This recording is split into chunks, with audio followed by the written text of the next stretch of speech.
Do you need encouragement to turn tragedies into your own triumphant life story? If so, this podcast is for you. Listen to powerful guests who have persevered through challenges so you can gain strength to build your championship life. The host of Professor of Perseverance podcast, Dr. James Perdue. Hey, come on, it's time for us to get started. Time for us to get fired up. Because we got, people that bring their A game in from their challenges, from their hardships, from their difficulty. You know what I'm talking about. All right, and they use that to benefit themselves, to push ahead and have the best life possible. Won't be perfect, but we never have a perfect one, right? Won't be perfect, but they do the best they can to have the best life possible than sit and whine and cry about things. All right, be sure to get that gold nugget, something that you can use to help you. And again, don't forget to share it, pass it on, help somebody else. Hey, today we've got an accessibility educator, disability advocate. We need a lot of advocates out there for us disabled people. And author of the book, put it up here, author of the book, Within My Spokes. So welcome to the show, Jenna Udenberg. Thanks, James. I'm so excited to be here. Oh, good. I'm glad you're here. So we missed each other one other time, but we persevered, and now we made it happen. Absolutely. So, all right. I just come out with a book, and you got Within My Spokes. And I took the phrase, what's that? Until you walk a mile in my shoes. Mm-hmm. But then I put an X in walk and put roll. Nice. And then instead of shoes, tracks. So until you roll a mile in my tracks. Nice. So took a little spin on it. So all right, a little spin. There we go. Right. Spin words. Within the spoke spins. Okay.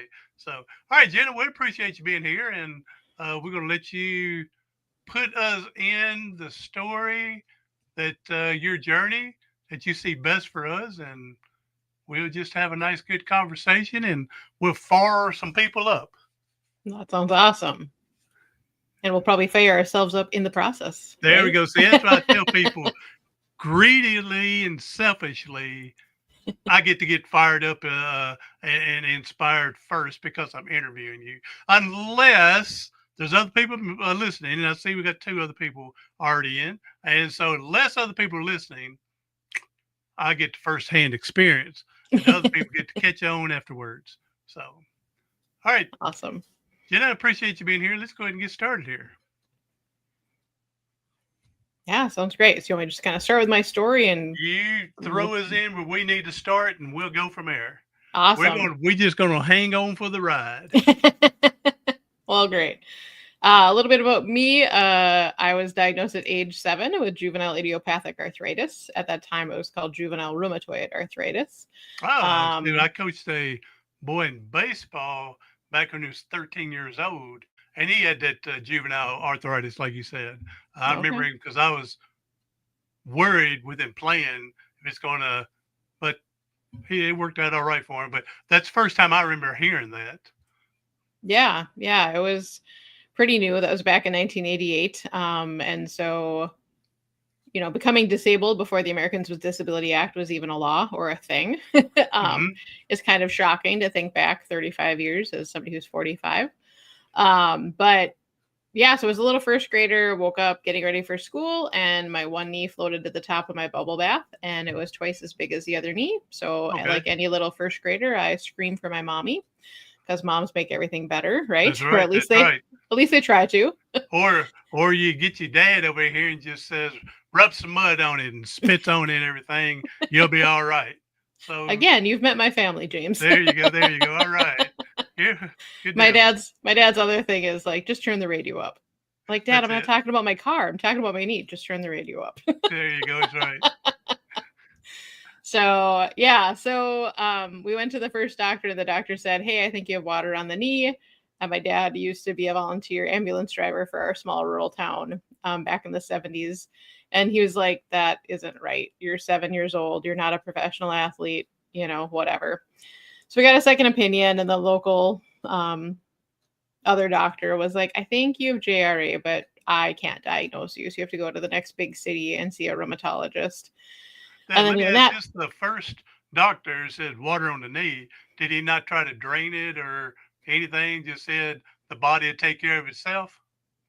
no, the ace bandaged me. And then he said if it didn't go down in a certain amount of days or a week, then I'd come Yeah. back and he'd Okay. shove a needle Okay. in it and All extract right. it and all the things. Yeah. And that's when my dad said, absolutely not. You're not shoving a needle in my 7-year-old's knee. So Yeah. when we went down to the next big city then and saw the rheumatologist, he too couldn't officially diagnose me because the tick-borne disease of Lyme's disease was first on Mm. the scene, and a lot of the symptoms are very similar.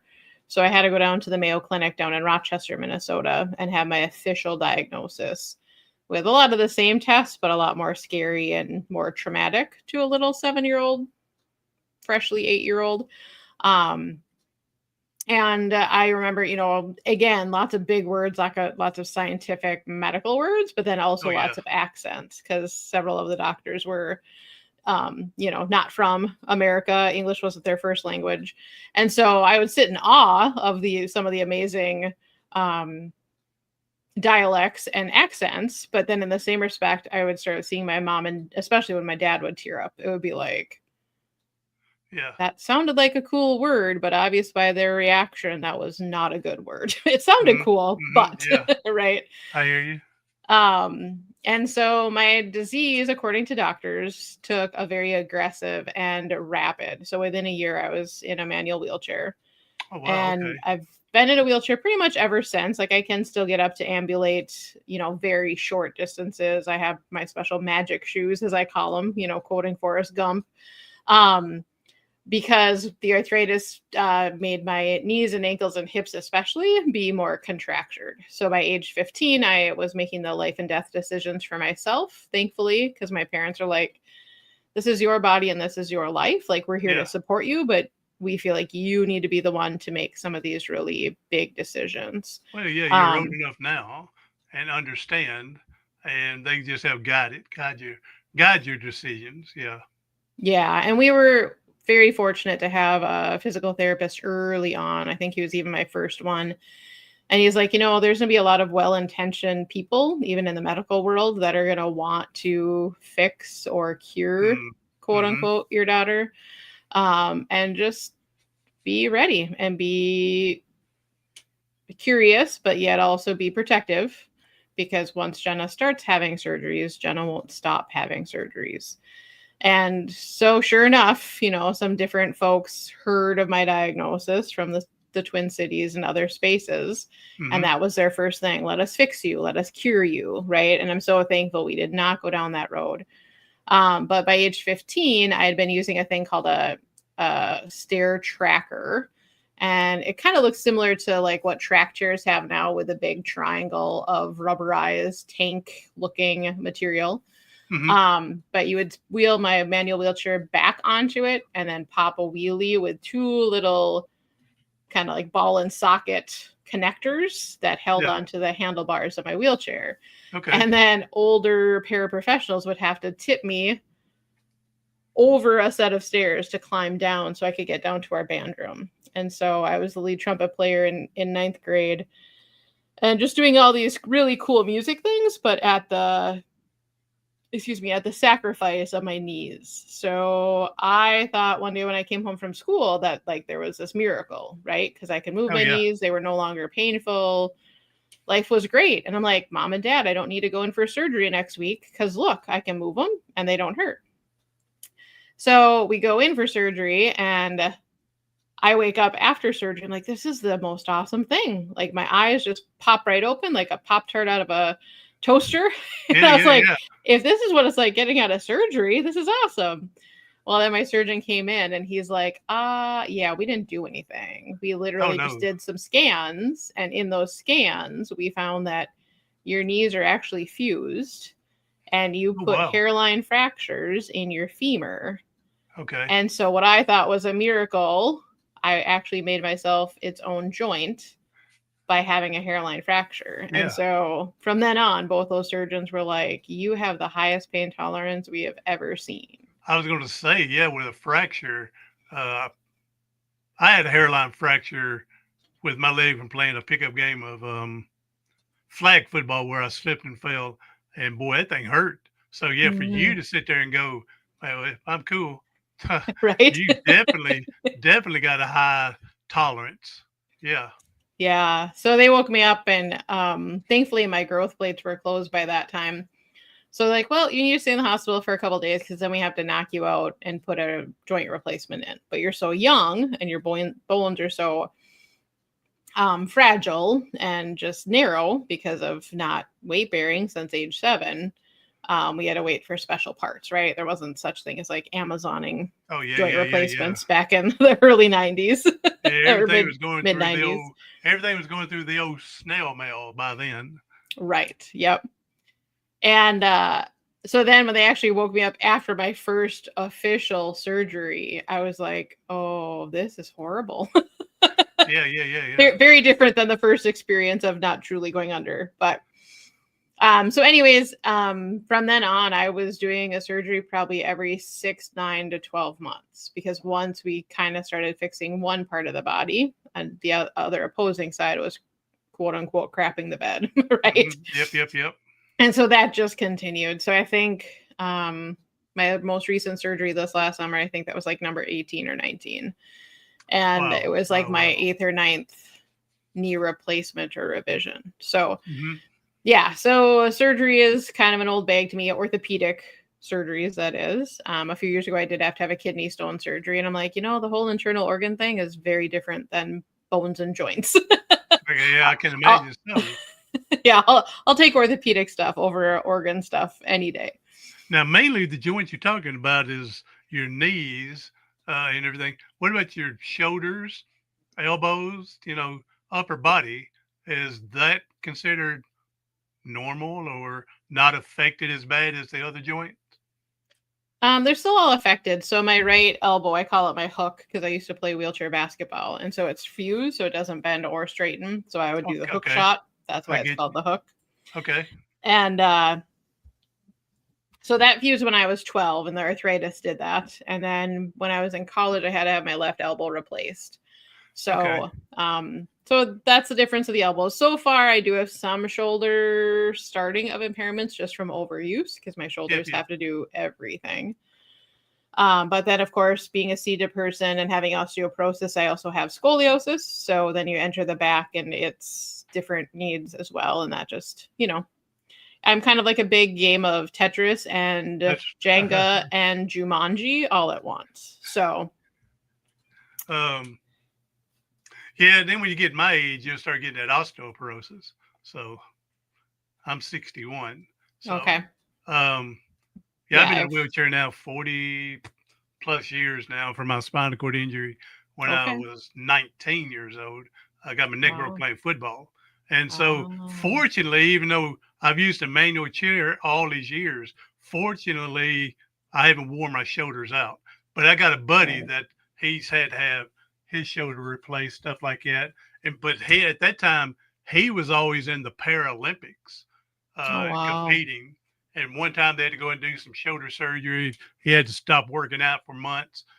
And then he got back in, to his Paralympics.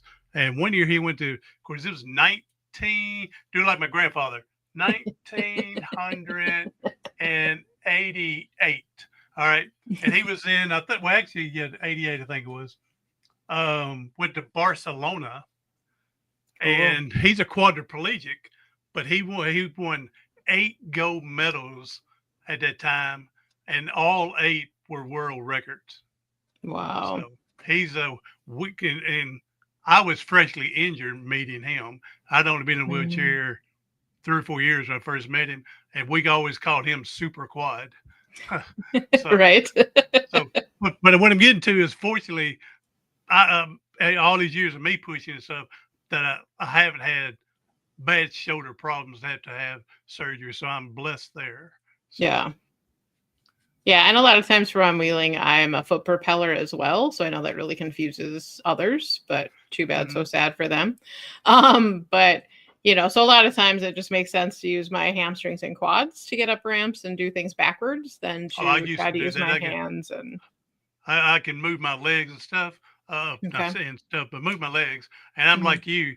Uh, if I had a steep enough ramp that I couldn't push straight up, yeah, I'd turn around, get my feet off the footrest, and I'd Yeah. pull with my hands and push with my feet Yep. to get up that ramp. Yeah.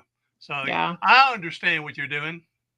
Right. Yeah. It's all about working smarter and not harder, right? And And other people are going, she's going down, she's going up the wrong way.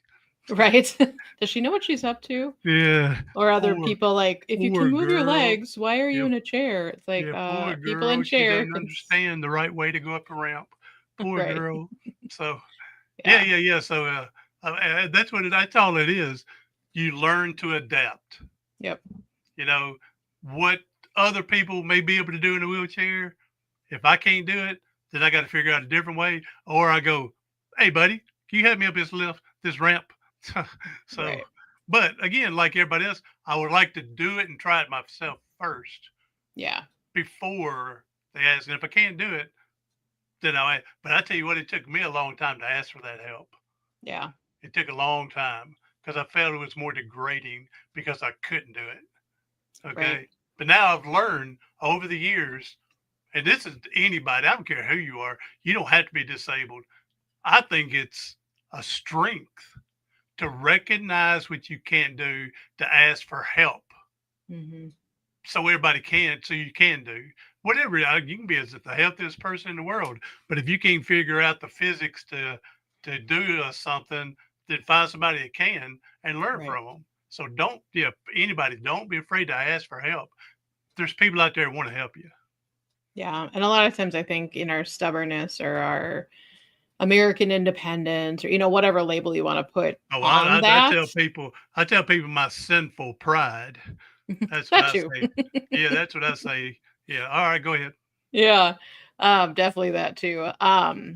But we're blocking the blessings for those that are helping. And again, not in a pity way, not in a whatever, but maybe that other person feels like they have nothing to offer. So then by us coming along and being like, hey, can you give me a boost? Or hey, can you grab that can of soup that's 3 shelves too high for me? And my favorite is like being a grocery store or a retail store. And I usually find the shortest man or shortest woman and be like, hey, can I borrow your height? Yeah. And they always turn around like, who are you talking to? And I'm like, no, you. Yes, I know if I had my Yeah. standing Yeah. shoes, Yeah. I'd be towering over you, but I need your height. They're just That's like, right. That's oh, right. you just made my day. Nobody asked for my height because I'm There you go. short. Yeah, I'll ask people at the store. I say, "Can I borrow your fingers?" There you go. Yep. That's what I say. Borrow your fingers. So yeah, yeah. That was one of the toughest things because where it would take me 20 minutes or 25 minutes sometimes to get my socks and shoes on. I Hmm. could have easily asked my mom or my brothers, "Hey, get up to the zone," and they're done in 4 minutes. But after Yep. me fighting for 25 minutes, I'm ready to take a nap. So, Yep. so, but things got better as I did it. But Yeah. yeah, but I just didn't want to ask for that help. But now I've learned, yeah, Yeah. and like you said, there's people out there. I remember somebody was going to do something for me one time, and I go, no, I'm good and everything. And next thing out of their mouth was, they said, "Coach, don't steal my blessing." Mm. I said, "Huh?" He said, "Don't steal my blessing. I'm out here to help you, and I've been sent out here, and it's in my heart to do it." And I Mm. go, "All right, if I can't steal your blessing, go ahead." Right. But So then in the same respect for listeners too, I would say if somebody does say no, then just let them do their exactly, thing. let them succeed or fail on their own, Yep. but don't take it personally. No. If they go, "Hey, I'm good, cool, thank you, appreciate your offering," and then they're still struggling, you can either turn and leave because they said gave you permission. Right. I'm good, Yep. but don't take it personally. Yeah. So I remember one And time, I was exercising and I was pushing mm, up this incline, and all of a sudden this guy says, "Hey, let me help you up there." I said, "Well, if I let you help me, defeats the purpose of me exercising." He said, "Oh, I don't right. mind helping." Well, I know you don't mind, but I'm exercising. And he got behind me. pushed me up the hill. And I said, buddy, I'm telling you right now, I'm exercising. And as soon as we get to the top of the hill, I'm going to roll right back down it so I can push you up it. He said, oh, no, you don't have to. I'm going to help you up there. So he got me to the top. I said, hey, thank you, buddy. I turned around and said, where are you going? Told you I'm going back down because I'm exercising. Right. And he took it personally. Yeah. From the thing. All right, I'm sorry, buddy, you got hurt. But yeah, I'm exercising, Right. So, but if anybody asks, just tell them yes or no. And whoever's asking, just don't take it personally. And like you said, respect their decision. Right. And just because it looks to you that the other person is struggling doesn't mean they are. Exactly. Yeah, exactly. Because that's their way, whatever it is. It may look bad, but again, we should be able to do whatever we can until we can't do it. Right. And but you're right with that on there. If just respect the decisions and again, just add to it. Don't take it personally. Right. So. And I think the other side of the coin too, I heard this a few months ago and it really resonated with me. And I say it a lot now is if you wouldn't do that to a non-disabled person, then don't do it to a disabled person. Right. Okay. So if you saw somebody carrying groceries that was non-disabled and they said, nope, I've got it, you would probably just continue walking on. Yeah. So if that's what you would do, then just do the same thing. And now if you're really concerned about their safety or whatever, well, then fine. Then just kind of hang back and keep an eye around the corner just in case it truly is a safety emergency thing. Right. But in the same respect, it's like if they said they got it, they've got it. Give them agency and dignity. That's pretty good what you said there. If you wouldn't offer or do for someone non-disabled, then then it's questionable whether you should with them. So I can understand people. Again, there's people out there who want to help. Yeah. But respect my decision by saying no, I'm good. So right. Now being a teacher, a disability advocate, let me tell you one quick story. And I understand what they were doing. I just thought they were doing it wrong. This is when I first got in a wheelchair, probably been in a wheelchair 2 or 3 years. And it's January, snow's on the ground, and about 8 people in Nashville in wheelchairs with snow on the ground protest outside this restaurant because it didn't have a ramp for them to get in. Had 2 or 3 steps to get in. All right, I understand that. But then they make them bring the table to bring outside for them to eat outside in the snow, trying to embarrass the restaurant.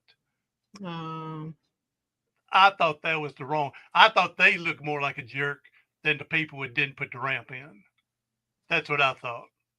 So I thought that group is making people like me look bad because it shows you're not working with them. You're not trying to help the situation. You're just trying to embarrass them. And I thought that was totally wrong. So. Yeah, and I guess not knowing a lot of the situation too, right? Like if there's a longer history and there was reasons of why poking the bear or trying to get. If this is like their 10th time talking to them and they still haven't done anything, all right. So yeah, you are right about that. I didn't know the whole thing. I just saw what the news put on, TV when they were showing and talking about it and they were, mentioning, well, there's no ramp for us to get in. But yeah, if there was a history of it and it's been prolonged and still not, well, then I guess maybe. So maybe, all right, Jenna, you done made me jump to conclusions that I shouldn't have. Checking our bias, happens every day. I guess I got a backwalk for that one. It's a good thing it was 30 years ago and I didn't. So, all right, you made me think differently. I was just thinking of that, but you made me think different. And I'm glad you did that because that's how we grow, think differently. So I appreciate you bringing it to me about it could have been 2 years in trying to get it right. So, okay. And otherwise, I totally agree with you, James, because that is what Above and Beyond with You is all about. Like the with you is like, we don't believe as a nonprofit to come alongside and do a one-time consultation or a one-time training, right? Like disability culture is nothing for us without us. So it's about creating those relationships, not tokenization, not infantizing, not all the horrific pity-based type things that people want to do to disability culture and community a lot of the time, right? But it's making those authentic and organic conversations and relationships. So that way, what fundraisers can we do to support this business who doesn't have a ramp so everyone can get in? What can we do? Understanding like, hey, maybe that restaurant isn't even the owner of the building. Like there's so much in the 3 years of have. Right. You're making me think. You're making me think. I wasn't thinking all that. Right. So I was just looking at what the news gave me and showed them eating outdoors and yep. All right. I apologize 45 years ago, 42 years ago. All right. For jumping to a conclusion. All right, Jenna, don't beat me down anymore. I'm not trying to. No, I know you're not. No, I'm glad you're bringing me to look a different way because I wouldn't have thought that. So I'm glad you are bringing a different way to view it. So well, and that's the hard part in what Above and Beyond with You does, because trying to delineate all those things, right? It's so easy to judge from the outside to be like, well, you should just do this. And then when I'm hanging out with my non-disabled folks that are like into marketing or into tourism or you know what I mean, like whatever their lens, their training, their expertise comes from, I'm like, yeah, but I was just in this space and like this clinic doesn't even own the building. So if this clinic doesn't own the building, they're not in charge of how the accessible parking gets painted or doesn't get painted. Yeah. So it's getting through the minutia of all the different systems to figure out who is that sometimes least paid employee on a Friday afternoon of a holiday weekend that's making that final decision that makes something physically accessible or not accessible. Yep. So and that's the frustration. Yeah. Well, and I've gone to our local hospital and to get to the lab, do blood work and stuff. They have a phone up in the corner where me in a wheelchair can't reach it. I have to ask someone to get it down for me. And they got a table right underneath it. I said, why can't y'all just put the phone there on the table? And it's not just benefiting and helping me, but anybody else can still get it. And they have seats beside the table. So people sitting down can already call and say, hey, we're here for our lab work. And it was over a year. And finally, I told several people. And finally, I got a hold of someone else that wearing a coat and everything, a lab coat. And I said, you look like you're important here. And I explained the situation and went and showed it to them. Now, I've yet to be over here because that was this summer to see if they have fixed it. But the next time I do get my blood work, we'll know for sure if this person was the right one or not still. But it's been over a year and it's still hanging up on the wall. Now, again, unless this last person got something done. So, but it wasn't anything. It's not like they're going to drill a hole and put in a brand new table and bolt it down so no one's going to steal it. It's nothing like it. Just take it off the wall and set it there, and it already had a table there. So and who in this stage wants a landline anyways, right? Who's going to steal a landline phone? That's right. The hospital still used it, but anybody else normally is not going to take it. That's right. Unless they can get a good deal at the pawn shop for it, I guess. For this relic, right? That's right. This antique. Yeah. That's right. So I tell you what, I'm an antique. I've gotten that far now. So all right, Jenna. Priceless. That's all. Hey, I like that. I'm getting good with wine. Wine, what's that? Aging like wine. Get priceless. There we go. So, all right, Jenna. So, I want to know more about your nonprofit with your being your disability advocate and stuff. On again, how you were mentioning working with other groups to help them, other organizations, whatever, to help them. So, so Above and Beyond with You was created 3 years ago, and we're currently an all volunteer board of 9 folks. It's been great breaking into the scene of not only nonprofits. It's an amazing group and family and connection process for sure. The idea behind Above and Beyond with You in its inception was, with the Americans with Disabilities Act being the largest unfunded mandate of the United States government so far, it's so frustrating, especially in rural spaces, but really anywhere, when there's no funding to help businesses and industry become accessible, right? It has to be a part of their business plan. It has to be a part of other aspects of how they're going to make it happen. And within that, there's so many misnomers of that accessibility is more expensive and all the things. If you do it right and you do universal design and you think ahead, it's much more cost effective than retrofitting and doing all this other stuff after you already create. I wish with I'm sorry, but I was just gonna say I wish with when people were designing their new building or whatever that they have a committee of 4 or 5 people with different disabilities to go in and say that's not going to work, and let them put their input in to help out, and then they won't have to come back later to modify. So I mean, and that would be easier said than done, I'd imagine. So. Well, and that's the other misnomer too, because even before I had the title of founder of Above and Beyond with You, I would get the whole, well, but if we have you come and talk to the architect or to the contractor, then you're going to just make it for Jenna. And these were people who have known me for decades. And I'm like, seriously, with my years of being a educator and an adaptive music educator, do you truly think I'm just going to make a bathroom that only works for me? Yeah. You obviously don't know who I am. Well, that's why I was suggesting spinal cord injury in the wheelchair, quad, paraplegic. Now let's get an amputee. Let's get a blind person, and not just one person, Correct. A group. But don't make the group so big that everybody's arguing about what needs to be done. Because again, everybody's different. Right. So. Well, and then that's the other misnomer, right? Oh, but if we make it work for James, then it won't work for Jenna. Or if we make it work for James and Jenna, it's not going to work for Ben or Carl, right? Yep. And it's like, no, that's why there's universal design. That's why we think outside the box. That's why we make things as accessible and open floor plan and all the different concepts to make it work for everyone. And so that's where Above and Beyond came from. So Above and Beyond is the fact that we can go above and beyond code, because so often people think that code is the ceiling when really it's the floor.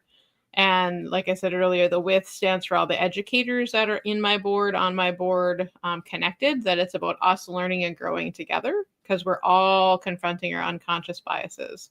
We're all learning something new, because the disability community and culture is the most diverse minority group in the whole wide world. And anyone can enter our family at any time for a whole host of different reasons. That's true. Right. But in some ways it's not sad, right? It's awesome. Well, no, I'm talking about for them to get some type of disability. I mean, I wouldn't wish being disabled on anybody, but sadly it's true. One, if they live long enough, they're going to be elderly and something's going to happen. But car crashes, unintentional, drunk driver hitting you, having a stroke, whatever, skiing down the hill in the snow, whatever. Yeah. Sadly, everybody has an opportunity to be like we are, disabled. And I wouldn't wish it. But again, I got to admit, I've told other people that life has been a lot better than I thought it would be when I first got hurt. So turned out better. So. Yeah. And I think I just have a different perspective as well, because of being a child who is disabled and being in a chair from so young of an age. That would make a difference too. Yeah. Right. Because yes, I still have all those memories. Has my wheelchair been a part of some barriers? Yes. But now in my later life and in becoming an accessibility educator, I firmly believe that it is not my arthritis and it is not my chair that disables me. It is the inaccessible spaces in which others try to put me in that make me disabled. So in all of that, like I say all the time, I am so thankful that I became disabled as a child. I am so thankful that I have a wheelchair, because others try to put their interpretation of their emotions or their insecurities on me. And that is not who I am. Right. So my wheels give me freedom. My wheels give me the ability to do all the things in life that I choose to do, that I want to do, and that I thrive at doing. And so a lot of, the work that we do at Above and Beyond with You also is just like, how do we flip those narratives? How do we get a diverse amount of stories in the room So it's not based on ableism, and it's not based on other people's interpretation of our stories, but it's how we share our stories. So, And it goes back to education. right. And it also comes back to like that knowing, right? Like you've said many times, and I've shared today too, of like we're all in different parts of our disability journey. Some people haven't started their journey yet. Others are a year or two in. Some are decades and decades into Seasonal professionals. it. Right. So, And I think you can just look at it differently depending on where you're at in the journey as well. again, I wouldn't be disabled on anybody, but I am glad. I've said this multiple times on other podcasts that I'm disabled during this time frame in the life in the world and everything, because it's only been 50 years ago, 60 years ago. You know, people were just laying in bed because they're not allowed to come out in the community because they can't help. And now with the new types of wheelchairs, especially those that look like a tank that you can get out and go exploring in the woods and world, with those tanks and getting up in steps and where they are today. The lightweight wheelchairs compared them weighing 80 to 100 pounds back then. The technology today for me and you to be able to have this podcast. Not that I want to be disabled, but if I had to, I'm glad I'm during this time frame. There's so much to do. So. The cushions we're sitting in now compared to the wood rocker type ones with the chair with the wheels in the front. There's been a much evolution in that. I want to find one of them just to do like on Halloween or something, to go and let everybody see how the wheelchair used to be back then. So I tell you, I had a good when I was teaching at one time, we had there was a week during the homecoming week and stuff, and then we had little activities for each day, and one of them was twin day, and I coached our girls basketball team, and the boys basketball coach one day came in. We already wore the same shirt and pants and everything, but he came in in a wheelchair. Nice. And shaved his mustache, because I don't have a mustache, and came in as my twin that day, and never told me he was doing it. It just all of a sudden I looked over and go, so that was pretty cool of him to that's pretty cool of him, to be open-minded to do that. Right. So that was cool. Yeah. So, all right, Jenna. Well, I appreciate this. I've loved the stories and what work you're doing. And again, you've opened my mind up again about what happened in the past. So that give me a better outlook on the future now. So I just don't judge and jump so fast. So I appreciate you doing that. For sure. Go ahead and let's give everybody your again copy of your book. Let me put it up here. There you go. Within My Spokes. When did you write this book? It was published in July of 2023, and it has the updated version coming out in a couple weeks, as well as the audiobook option. There you go. Good deal. And yeah, my first book was, well, can't move it here, but One More Play. How I got my neck broke playing football. I came back for One More Play. And it's time for me to do a second edition or second version to add to it on things that's changed over the years. So, all right, Jenna, appreciate you being here. Go ahead and give us your social media, how people get hold of you, your AVIC, your nonprofit and things like that, how people can find you.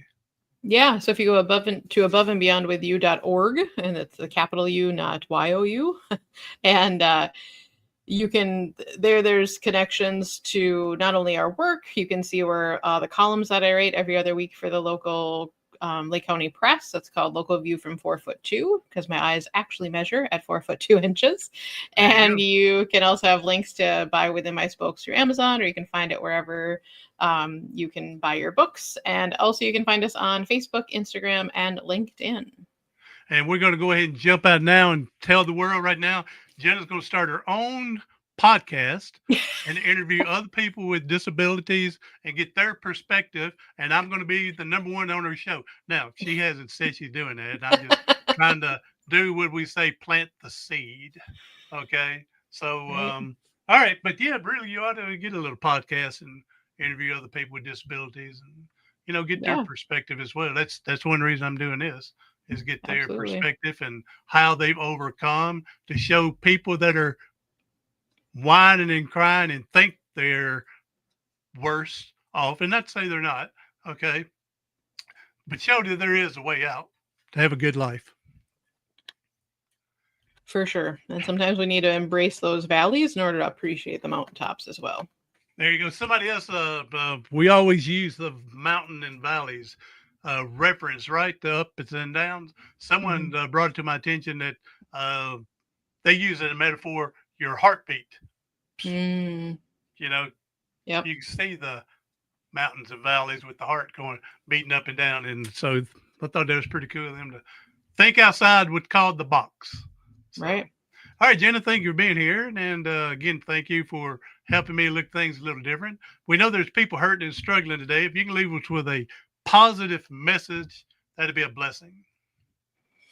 Yeah, positive message. Everybody's story is important. Everyone has a plan and a purpose. Many times they look different than other people, but we keep pushing forward and we keep asking for help along the way and knowing that we have agency and dignity and a reason for why we're here. I'm one of them that, like you said, we all have our unique story, but at the end, seems like we're all fishing for the same outcomes. Mm, To have a good life, to live the best we can, to be best relationships, whatever it right. is. Seem like, Mhm. yeah, we start off uniquely, but when we narrow it down towards the end, we're all fishing for the same thing, basically. That's my belief, and I'm probably wrong. You'll tell me later, people. I understand, but that's okay. I can deal with it. If Right. Jenna can tell me that I'm wrong 35 years ago, I can deal with it. So, all right, hey, I appreciate you being here, boy. I love your laughter. I loved your smile, and I'm glad that you're, because people as I know people that really sour about being disabled, and they don't seem to catch on to doing the best they can, and they Right. just want to hold that little grudge or hardship. And so I Mhm. feel so sorry for them when there's still a world that, like you said, with our new wheels and transportation, we can enjoy as much as we want. Yep. So It's all about perspective. that's it. Yeah. So thank you for being here. Everybody else, share with someone that you know that can use some inspiration today. Get you a little fire me up again, and we'll go from there. I'm Dr. James Purdue, the professor of perseverance. Do something today, tomorrow, something next week that's going to help you persevere past your paralysis.